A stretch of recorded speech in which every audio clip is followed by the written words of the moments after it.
హైదరాబాద్ నగరం ఉలిక్కిపడింది. హైదరాబాద్ నగరంలో ప్రధానమైనటువంటి నగరమైనటువంటి దిల్సుఖ్ నగర్ కేంద్రంగా ఫిబ్రవరి 21, 2013 టెర్రరిస్టులు పెట్టినటువంటి బాంబ్ బ్లాస్ట్కి 10ల సంఖ్యలో మంది మృత్యువాత పడ్డారు. మరికొంతమంది అయితే పూర్తి స్థాయిలో అంగవైకల్యంతో ఇంకా వారి యొక్క ఇబ్బందులను అనుభవిస్తూ ఉన్నారు. కొంతమంది క్షతగాత్రులుగా మిగిలిపోయినటువంటి వారిని అయితే మనం చూస్తూ ఉన్నాం. ఇక గోకుల్ చాట్కు సంబంధించి పలు ప్రాంతాలలో టెర్రరిస్టులు పెట్టినటువంటి ఆ యొక్క మందుపాత్రలకు టెర్రరిస్టులు పెట్టినటువంటి ఆ యొక్క బాంబుల దాటికి ఇంకా క్షతగాత్రులుగా మిగిలిపోయినటువంటి వారి యొక్క అవయవాలను కూడా కోల్పోయినటువంటి వారు కోకొల్లలుగా మనకైతే కనిపిస్తూ ఉన్నారు.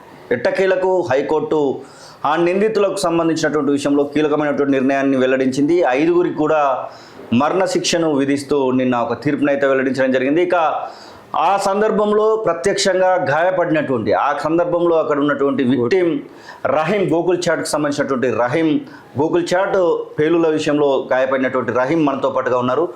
సార్ నమస్తే. నమస్తే అండి. ఎట్లా ఉన్నారు మీరు?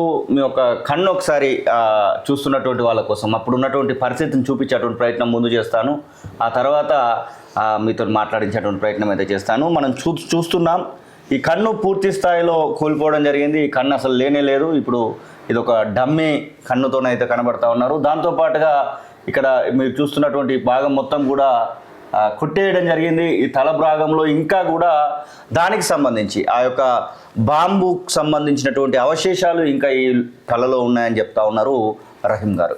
ఏంటి సార్ అసలు పెట్టుకోండి అది అప్పుడున్నటువంటి పరిస్థితి ఏంటి? మీరు అక్కడ ఎక్కడున్నారు? ఏ సందర్భంలో ఈ యొక్క బాంబు పేలుడు సంభవించింది? నేను లకిడికా పూలు వెళ్ళొస్తున్నామండి, మా అమ్మాయి నేను. ఎప్పుడు ఆమె పుట్టిన దగ్గర నుంచి ఇప్పటి వరకు ఐస్ క్రీమ్ తినలే అక్కడ గోకుల్ చాట్.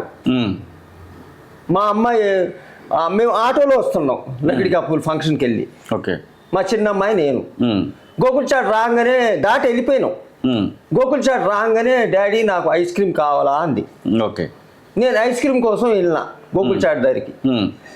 ఇంకా డబ్బా కుల్ఫీ డబ్బా దగ్గరికి వెళ్ళే ఒక్క నిమిషం అయితే వెళ్ళిపోతా. ఇంతలో బాంబ్ బ్లాస్ట్ అయింది. మా అమ్మాయి ఆటో అక్కడ ఆపనీరు, కొంత దూరంలో ఆపారు ఆటో. విని ఏంటో టైర్ సౌండ్ వచ్చింది. ఏంటి ఇంకా మా డాడీ రాలేదని ఆమె గోకుల్ చాట్ దగ్గరకు వచ్చి చూస్తే మొత్తం సిలిండర్లు, కాళ్ళు, చేతులు, ఈ తలలు, ముక్కలు మొత్తం నా మీద పడి ఉన్నాయి. మాంసం ముద్దలు మొత్తం చీకటి, అంతా మొత్తం చీకటిమయం అయిపోయింది. అక్కడ చూసి నా షర్టు చూసి కాళ్ళు పట్టుకుని లాగుతుంటే మా అమ్మాయిని పక్కకు దోసేసి మా వాళ్ళు కూడా ఉన్నారేమో అని కొద్దిగా లాగండి బయటికి మా వాళ్ళు ఉన్నారేమో అని మా అమ్మాయి మా డాడీ ఉన్నారు మా డాడీ అని లాగి మళ్ళీ తీసుకొని మరి ఎందులో పడేసి ఎందులో తీసుకెళ్లారో నాకు తెలియదు.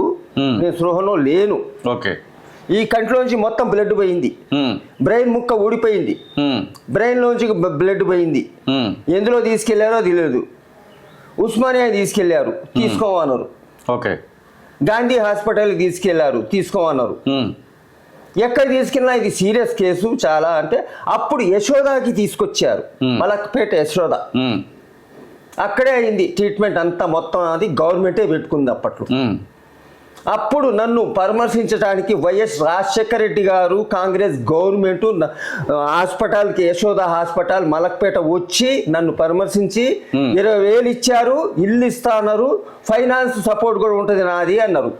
కానీ పాపం ఆయన అనంతలోకంలో వెళ్ళిపోయారు. కీర్తిశేషులు రాజశేఖర రెడ్డి గారు. కాంగ్రెస్ గవర్నమెంట్ ఉన్నప్పుడే ఈ యొక్క సంఘటన జరిగింది. 3 చోట్ల కూడా కాంగ్రెస్ గవర్నమెంటే ఉంది.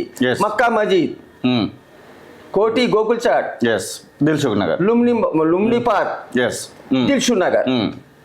నేను కోరుకునేది ఒకటేనండి, నేను అందరి కోసం, నా పొట్ట కోసం కాదు, కూటి కోసం, నేను అందరి కోసం నేను పోట్లాడుతున్నా. వాళ్ళకి ఉరిశిక్ష అన్నారు, 16లోనే అన్నారు దిల్సుఖ్ నగర్లో బాంబు పెట్టిన వాళ్ళకి, ఉగ్రవాదులకి. అవును, అప్పుడు తీయలే, 2016లోనే అన్నారు. నిన్న 7వ తారీఖున జడ్జిమెంట్ ఇచ్చిండ్రు వాళ్ళ ఉరిశిక్ష అని ఉగ్రవాదులకి 5గురికి. అది కూడా నాకు నమ్మకం లేదు. మళ్ళీ వీళ్ళు సుప్రీంకోర్టు వెళ్తా అంటారు,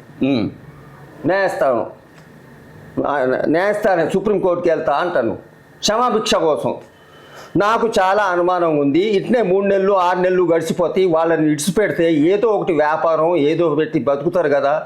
వాళ్ళకి తల్లి బిడ్డ భార్యలు అందరు ఉన్నారు కదా. అమాయకుల్ని బలి చేసుకున్నారు. 110 మందిని తిన్నారు 3 చోట్ల వాళ్ళు, మొత్తం 110 మంది. క్షతగాత్రులు అయితే 100లో ఉన్నారు. ఎవరికి న్యాయం జరగలేదు. ఇప్పుడైనా మేలుకొని కాంగ్రెస్ ఏమంటున్నారు? ఇప్పుడు ఉన్నటువంటి 5గురికి ఉరిశిక్ష వేయాలంటున్నారా వద్దంటున్నారా ఏమంటున్నారు? నాకు అనుమానం ఉంది. ఈ 3 నెలలు గడవాలంటారు. నేను న్యూస్ లో వింటున్నా. ఈ 3 నెలల్లో మళ్ళీ పాత పడిపోద్ది. ఓకే, మళ్ళీ ఊరి ఉండదు వాళ్ళకి. మళ్ళీ అక్కడికి వెళ్తే క్షమాభిస్తే పెడతారు. సుప్రీంకోర్టుకి వెళ్తే అనుమానం ఉంది. ఓకే, నేను గవర్నమెంట్ మన ఇండియా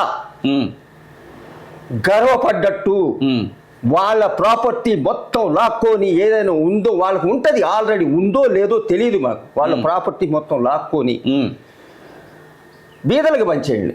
ఓకే, ఇంకోటి మేము ఎట్ట అనుభవిస్తున్నామో కాళ్ళు చేతులు కళ్ళు పోయి వాళ్ళకి కూడా అట్నే చేయండి. లేదంటే ఉరిశిక్ష తీయలేక మీకు చేత కాకపోతే, ఉరిశిక్ష తీయటం చేత కాకపోతే మేము ఎట్ట అనుభవిస్తున్నాం వాళ్ళకు కాలు చెయ్యి కన్ను వాళ్ళకు కూడా తీసేయండి. మేము ఎట్ట అనుభవిస్తున్నాం వాళ్ళు కూడా అట్నే అనుభవించాలా. వాళ్ళకి ఉన్నారు కదండి, భార్య పిల్లలు అందరూ ఉన్నారు కదండి. ఇంత న్యాయం ఎక్కడుంది? న్యాయస్థానం ఉన్నారు. లేదండి, న్యాయస్థానం లేదు లేదు లేదు లేదు. ఇది అమల్లోకి రాదు. వాళ్ళకు ఉరిశిక్ష వేయరు. నేను 1000% గుండెల మీద చేసుకొని చెప్తున్నా. ఉరిశిక్ష తీయరాళ్ళకు సుప్రీంకోర్టు వేస్తే మళ్ళీ వాళ్ళకి క్షమాభిక్ష పెడతారు. కాబట్టి గవర్నమెంట్ ఇకనైనా మన ఇండియా, అదే వేరే దేశాల్లో అయితే ఎమ్మటే ఏది కింద పడి ఉన్నా ఏదైనా ఎమ్మటే కాల్ చేస్తారు తీస్తే, దొంగతనం చేస్తే. మనకి లేదు, మన ఇండియాలో లేదు అది.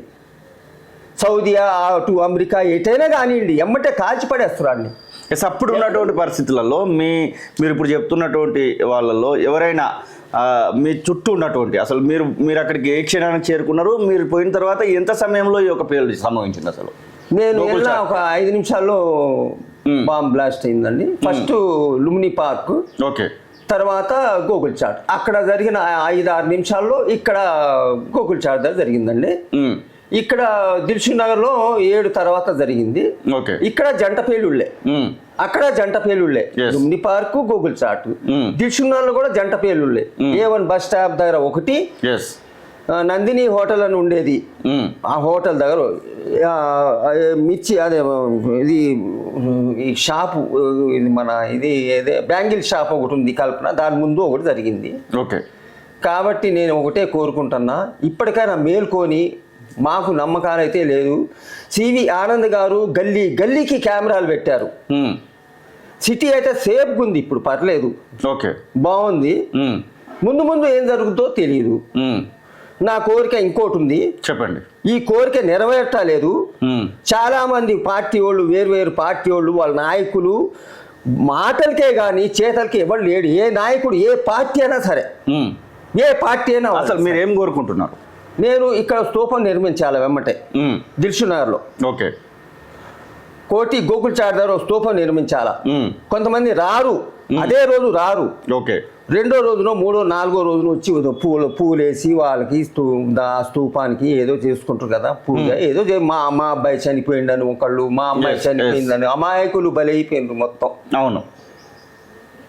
ఇప్పుడున్నటువంటి పరిస్థితులలో ప్రభుత్వాలు మీకు ఏమైనా సాయం చేశాయా? చనిపోయినటువంటి వాళ్ళకి కానివ్వండి, మీలాగా ఇలా కళ్ళు మొత్తం పూర్తి స్థాయిలో మీ యొక్క అవయవాలనే కోల్పోయినటువంటి వాళ్ళకు ఏమైనా సహాయం చేయగలిగిందా ప్రభుత్వాలు? అప్పుడు ఉన్నటువంటి ప్రభుత్వాలు కానివ్వండి. చేసిందండి. కాంగ్రెస్ గవర్నమెంటే 5 లక్షలు ఇచ్చారండి చనిపోయిన వాళ్ళకి. ఓకే, మా లాంటి వాళ్ళకి క్షతగాత్రులకి 20,000 ఇచ్చారు అంతే. కొంతమందికి ఇచ్చారు, అవి కూడా ఇవ్వలేదు.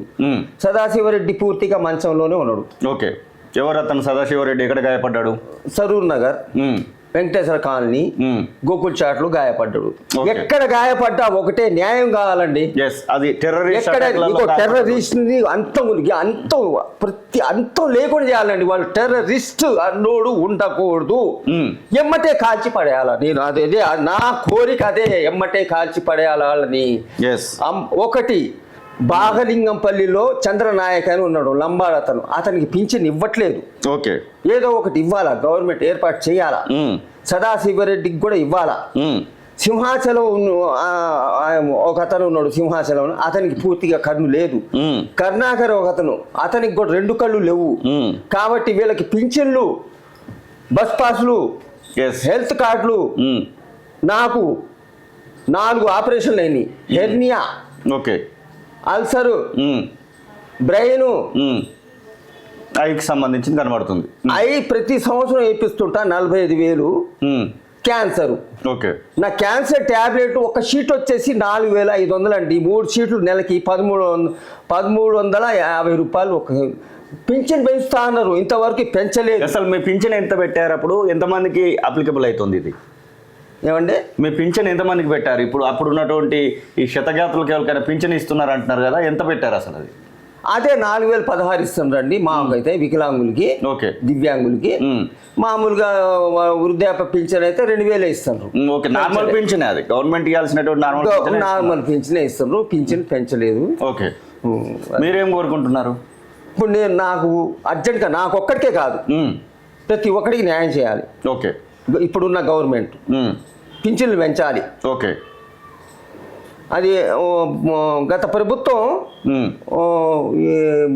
ఏ బంధు ఏదో పెట్టిండ్రుగా 10 లక్షలు. ఓకే, ఏ బంధు? దళిత బంధు అని పెట్టారు. దళిత బంధు. మాకు కూడా వికలాంగుల బంధు అని పెట్టాలి, 10 లక్షలు. ఓకే, అదొకటి.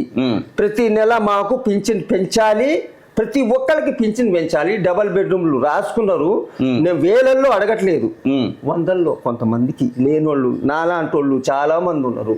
ఓకే, ఇల్లు లేనోళ్ళు, కాళ్ళు కోల్పోయిన వాళ్ళు, కళ్ళు కోల్పోయిన వాళ్ళు, వాళ్ళకి డబల్ బెడ్రూమ్లు ఒకటి, పింఛన్లు పెంచాలి ఒకటి. హెల్త్ కార్డు అసలు లేదు. నాకు 45 లక్షలు ఖర్చు అయినాయి ఇప్పటి వరకు. నాకు హెల్త్ కార్డు లేదు. ఓకే, నా పెద్దల్లుడే మొత్తం ఆయనే పెట్టిండు. నాకు 2 అమ్మాయిలే పెంచుతారు. ఓకే, మీకు మిమ్మల్ని సాధేదే వాళ్ళు, ఇంకా వాళ్ళే. ఇక చిన్న బ్యూటీ పార్లర్ ఉంది మా చిన్న అమ్మాయికి, ఆమె సాగుతుంది. నేను ఏం చెప్పుకున్నా బాధలు చాలా తక్కువలో ఉన్నాయండి. చాలా నాకు మీడియా మిత్రులే, సోషల్ మీడియా వాళ్ళే ధైర్యం, అరే మేము ఉన్నాం అంటారు. నేను ఏం చెయ్యాలి? ప్రతి నాయకుడిని కలిసిన ఎప్పుడు న్యాయం ఏం కావాలని ఈ రోజు వరకు అడగలేదు. నాకు ఎందుకు అడగట్లేదు? మహేష్ కుమార్ గౌడ్ గారు పిసిసి అధ్యక్షులు, ఏం కావాలా లెటర్ ఇచ్చిన నా ఫోటోలు పోయి, నేను ఫోటోలు కూడా దిగా. అప్పుడు ఉన్నటువంటి ప్రభుత్వాలు, అప్పుడు ఉన్నటువంటి అధికారులకు కూడా మీరు ఇచ్చి ఉండొచ్చు. అప్పుడు నేను 19 సంవత్సరాల నుంచి మొత్తం ఒక ఆటో మొత్తం లక్షల్లో ఇచ్చిన అప్లికేషన్లు. ఇప్పుడు కూడా చూపెడతా మీకు. నాకు 20-30 లక్షలు ఉన్నాయి అప్లికేషన్లు. ఓకే, లక్షల్లోనే ఉన్నాయి, వేలల్లో కాదు. ఎప్పుడు టైపింగ్ చేయిస్తూనే ఉంటా. 19 సంవత్సరాల నుంచి కలెక్టర్ గారిని కనీసం ఎన్ని వేల సార్లు కలిసినా వస్తుంది. మీకు చూపెట్టమంటే ఇప్పుడు చూపెడతా. ఇల్లు శాంక్షన్ అయినట్టు, ఆ పేరు మీద ఇల్లు శాంక్షన్ అయినట్టు కూడా లెటర్ ఇచ్చారు నాకు. నాకు ఎందుకు ఇవ్వట్లేదు? మీరు టెర్రరిస్ట్ అటాక్ లో బాధపడేటువంటి వాళ్ళలో ఇప్పటికీ మీలాగా ఇబ్బంది పడేటువంటి వాళ్ళైనా అందరూ ఎవరికైనా సాయం చేశారా ప్రభుత్వం నుంచి? ఎవరికి లేదు, ఎవరికి చేయలేదు. ఒక జీవో తీసుకొచ్చి ప్రత్యేకంగా మీకోసం ఎలాంటి సేవ చేయలేదా? నాకు ఒక్కళ్ళే ఒక మిత్రుడే, మంచి మిత్రుడు సజ్జనార్ గారు, ఆయన బస్ పాస్ ఇచ్చిండ్రు నాకు. అది కూడా ఎక్స్ప్రెస్ ఫ్రీ బస్ పాస్ ఇచ్చారు. మంచి మిత్రులు నాకు ఆయన ఒక్కడు. సివి ఆనంద్ గారు కూడా మంచోళ్ళు, నా మిత్రులే. ఆయన కూడా నేను చాలా గౌరవిస్తా, పోలీసుల్ని కానీ సోషల్ మీడియా వాళ్ళని కానీ. ఆ ఒకటి మీతో ముఖ్యంగా నేను చెప్పదలుచుకున్నది ఒకటే. చెప్పండి. శంషాబాద్ లో రేపు జరిగింది ఒక అమ్మాయి. అవును, చిన్న కేశవులు వాళ్ళు. మనం పుట్టింది ఆడదానికి, అమ్మఒడిగా ఆడలకి పడతాం కదా. ఆడది భారత మాత. సజ్జనార్ గారు ఆ నలుగురిని ఎమ్మటే కాల్ చేసిండు. ఆయనకి ఇంకా ప్రమోషన్ రావాలా. సజ్జనార్ గారికి 3 స్టార్ కాదు 10 స్టార్ ఇచ్చినా తక్కువే ఆయనకి. ఓకే, ఎమ్మటే కాల్చి పడేసిండు నలుగురిని. అది ఆఫీసర్ అంటే అది సూపర్. ఇప్పుడు మీరు టెర్రరిస్టుల విషయంలో కూడా అట్లాంటి జస్టిస్ కోరుకుంటున్నారు. అది నేను ఇప్పుడు మొత్తం చెప్పేది మీకు అదే. మీరు ఎందుకు ఆ అమ్మాయిని పాడు చేస్తున్నారు? చిన్న అమ్మాయిని 6 నెలలు 6 సంవత్సరాలు 6 నెలలకు కూడా పాడు చేస్తుంటే అసలు గవర్నమెంట్ ఏం పట్టించుకుంటలేదు, నిద్రపోతుంది చక్కగా. మిమ్మల్ని కాల్ చేసినాం అనుకోండి, మీరు చేశారు ఇవాళ, రెండోది Yes, ఎవడు ఇంకొకడు భయపడతాడు. భయపడతాడు ఇంకోడు Yes. ఎందుకు చేయట్లేదు మీకు గల్లీకి ఇంకా కెమెరాలు పెట్టండి. బేగం బజార్, సుల్తాన్ బజార్, వెంకటాద్రి థియేటర్ వెనక 2 వీలర్స్ 3 వీలర్స్ వెళ్ళొద్దు. రాడ్లు పాతేయండి. సీఎం గారు రేవంత్ రెడ్డి గారు 2 అడుగులకి ఒక రాడ్ వేయండి, అడుక్కు ఒక రాడ్ వేయండి. అందులో ఏమి వెళ్ళవు. ఈ జనం రద్దీ ఉండటంలో ఇప్పుడు పాతగా అయిపోయింది. 19 సంవత్సరాలు వీళ్ళకి ఉరి శిక్ష అన్నారు. ఇంకో బ్యాచ్ బయలుదేరుద్ది వాళ్ళది. ఈ ఉరి శిక్ష కూడా అమలు కాదు. నా డిమాండ్స్ మొత్తం ఈ రాడ్లు బాతాలా, స్తూపాలు నిర్మించాలా, ప్రతి ఒక్కరికి న్యాయం చేయాలా, డబల్ బెడ్రూమ్లు ఇవ్వాలా, హెల్త్ కార్డు ఇవ్వాలా, ఫైనాన్స్ సపోర్ట్ ఉండాలా. ఏ ఆడదాన్ని పాడు చేస్తుండ్రో ప్రతి ఒక్కరిని ఎమ్మటే కాల్చి పాడేయండి. నా డిమాండ్ ఇదే. నా భార్య రేవంత్ రెడ్డి గారు కనిపిస్తే టీవీలో నా పెద్ద కొడుకు అని ముద్దు పెట్టుకుంటూ తెలుసా? అంత అభిమానం మాకు కాంగ్రెస్ అంటే. మాకు అన్యాయం చేస్తాను. మా ఒక్కడే కాదు, ప్రతి ఒక్కరికి న్యాయం చేయండి, ప్రతి ఒక్కరికి న్యాయం చేయండి. నా ఒక్కడి కోసమే నేను డబ్బా కొట్టుకోవట్లేదు. ప్రతి ఒక్కరికి ఎవరు శతగాత్రులు ఎవరైతే ఉన్నారో ప్రతి వాళ్ళకి పింఛన్లు పెంచండి, డబల్ బెడ్రూమ్లు ఇవ్వండి, ఫైనాన్స్ సపోర్ట్ చేయండి. మా దీవెళ్ళు, మా కుటుంబ అందరు బాగుండాలి. దేశంలో అందరూ, ప్రపంచంలో అందరూ బాగుండాలి. భారత మాతకి జై. ఎస్ థ్యాంక్ యూ అన్న. ఎస్ ఇది అప్పుడున్నటువంటి పరిస్థితులను తలుచుకుంటూ కన్నీరు మున్నూరు అవుతున్నటువంటి సిచ్యువేషన్ అయితే మనం చూస్తూ ఉన్నాం. ఖచ్చితంగా రహీం లాంటి వాళ్ళు చాలామంది కూడా బాధపడతా ఉన్నారు. అప్పుడున్నటువంటి టెర్రరిస్ట్ అటాక్స్లో శతఘాతులైనటువంటి వాళ్ళ కుటుంబాలు ఇంకా దీనావస్థలోనే కనబడతా ఉన్నాయి. వారికి సంబంధించినటువంటి విషయంలో ఖచ్చితంగా న్యాయం చేయాలని చెప్తున్నాయి. ఇక కోర్టు చెప్పినట్టుగా ఇప్పుడున్నటువంటి సిచ్యువేషన్లో జస్టిస్ జరుగుతుందనేటువంటి నమ్మకాన్ని అయితే వారైతే వ్యక్తం చేయట్లేదు. ఖచ్చితంగా నమ్మకం అయితే లేదు. ఇంకా సుప్రీంకోర్టుకు వెళ్తే వారికి క్షమాభిక్ష పెడతారేమన్నటువంటి ఒక ఆవేదన కూడా వారు వ్యక్తం చేస్తున్నటువంటి సందర్భాన్ని అయితే మనం చూస్తా ఉన్నాం. ఖచ్చితంగా వారికి మరణశిక్ష పడాల్సిందే అని చెప్తూనే ఇక ఇలాంటి వాటికి సంబంధించినటువంటి విషయంలో ప్రభుత్వాలు తూచ తప్పకుండా ఆ యొక్క జస్టిస్ని వెంటనే అమలు చేసే విధంగా కొన్ని చర్యలు తీసుకుంటే బాగుంటుందనేటువంటి మాటనైతే వారు చెప్తున్నటువంటి పరిస్థితిని చూస్తూ ఉన్నాం. కెమెరా పర్సన్ మహేష్తో కలిసి శ్రీనివాస్, కాలోజీ టీవీ, హైదరాబాద్.